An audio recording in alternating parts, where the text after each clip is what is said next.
لبيك يا حسين. Kerbela, ay Kerbela, Kerbela, ay Kerbela.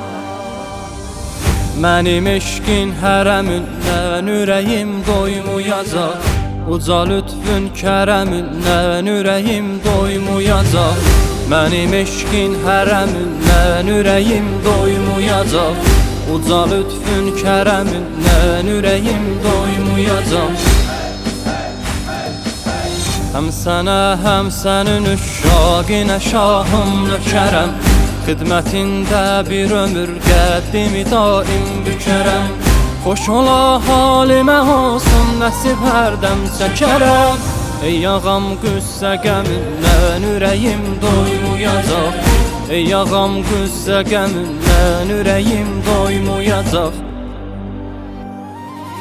Kerbela, ay Kerbela, Kerbela, ay Kerbela, Kerbela, ay Kerbela, Kerbela, ay Kerbela. Neçə aşiq can atıbdı nəzər etsin gözünə, ola bir dəfə baxaydım o mübarək yüzünə.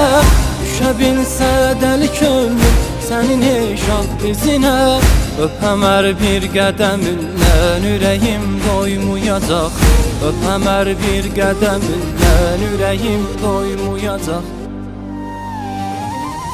Kerbela, ay Kerbela, Kerbela, ay Kerbela, Kerbela, ay Kerbela, Kerbela, ay Kerbela. Səfərim Kərbəladır, mənə görsəydi rəva, Bakadın dərdə şəfadır, mənə görsəydi rəva. Bu canım dinə fədadır, mənə görsəydi rəva. Sarılan mən ələmindən ürəyim doymayacaq, sarılan mən ələmindən ürəyim doymayacaq.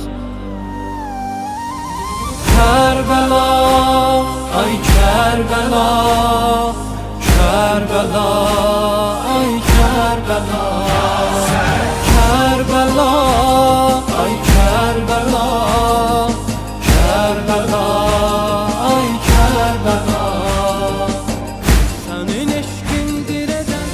Sənin eşqindir edən bizləri divanə kimi, tanıdıb aləmə eşq əhlini mərdanə kimi, dolanır şiyələrin başına pərvanə kimi. Ağa minlərlə cəmindən ürəyim doymayacaq, ağa minlərlə cəmindən ürəyim doymayacaq. Kerbela, ay Kerbela, Kerbela, ay Kerbela.